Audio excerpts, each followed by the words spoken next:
జిల్లేడు ఆకులు ఉన్నాయి చూడండి. ఈ ఆకులు ఏ అయితే ఉన్నాయో ఈ ఆకుల్ని తీసుకుని మీరు వీటి మీద ఆముదం రాయాలి. ఓకేనండి. రెండు పక్కల ఆముదం రాసి ఆకు మీద ఆకు, రెండు ఆకులు వేసి, రెండు ఆకులు వరుస మోకాళ్ళు కానీ, మోకచెత్తులు కానీ, గుత్తులు కానీ మీకు ఎక్కడ నొప్పి ఉంటే అక్కడ దీన్ని నైట్ మీరు వేడి చేసి పెనం మీద రెండు ఆకులని ఒకదాని మీద ఒకటి పెట్టి రెండు పక్కల ఆముదం రాసి అది వేసి కట్టుకోవాలండి. మంట వస్తే కనుక వేడి చేసినట్టుంటే కట్టిప్పేయండి. ఈ కట్టు కనుక మీరు కట్టుకుంటే వాపులు, మజిల్ పెయిన్స్, కీళ్ళ నొప్పులు, ఆ వాత వ్యాధులు ఎన్నైతే ఉన్నాయో అన్నిటిని తగ్గించి మీకు ఆ నొప్పుల నుంచి చాలా రిలీఫ్ కనపడుతుందండి. అదేవిధంగా దీన్ని అలా కట్టచ్చు, లేదంటే బ్లేడ్ తోటి సన్నగా చీరండి. పైన వెనకాల మొత్తం లోపలికి తెగిపోకుండా లైట్గా గీత గీయండి. దాని మీద ఆముదం చిమ్మండి, వేడి చేయండి, కట్టండి. అది ముందర చెప్పిన దాని వల్ల దానికన్నా కొంచెం ఎక్కువ పనిచేస్తుంది. అర్థమైంది కదండి. ఏం చేయాలి?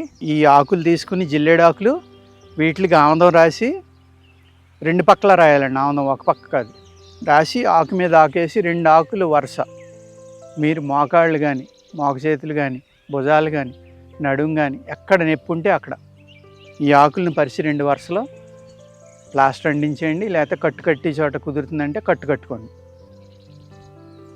వాత నొప్పుల్ని తగ్గించడంలో ఒక అద్భుతమైన గుణం అండి ఇది. చాలా అద్భుతంగా పనిచేస్తుంది. అదేవిధంగా దీని యొక్క పసరు ఏదైతే ఉందో ఆకులు, ఈ ఆకుల్ని మీరు తీసుకుని కొద్దిగా వేడి నీళ్ళలో ముంచి తీసినా లేకపోతే పెచ్చ చేసినా వడులుతాయండి. ఏదో రకంగా వేడి చేసి ఇలా చూడండి. తడిగుడ్డతోటి కట్టి పొయ్యి మీద వేడి చేయటం ఏదో ఒకటి చేస్తే కొంచెం వడులుతాయి. వడిలిన తర్వాత రసం బాగా వస్తుందండి. ఆ రసం తీసుకోండి. ఆ రసము ప్లస్ వేప నూనె ప్లస్ ఆవ నూనె 3 సంభాగాలు. అర్థమైంది కదండి. వీటిని రసం ఎగిరిపోయేలాగా కాసుకుని ఒక ఆయిల్ తయారు చేసుకోండి. ఏం చేయాలండి?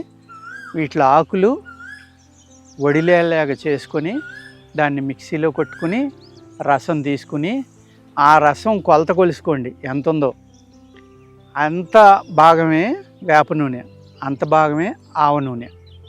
ఈ 3 కలిపి మూకిట్లో పోసుకుని గిన్నెలో కానీ సన్నటి మంటతోటి మీరు ఆయిల్ కాసుకోండి. కింద కానీ మూకిట్లో అడుగును కానీ పైన కానీ ఈ ఆకు రసం కనుక తేలితే అది ఎగిరిపోయే వరకు మరగబెట్టుకుని పెద్ద మంట పెట్టొద్దండి. సన్నని మంట లేక సమానమైన మంటతో మాత్రమే చేయాలి.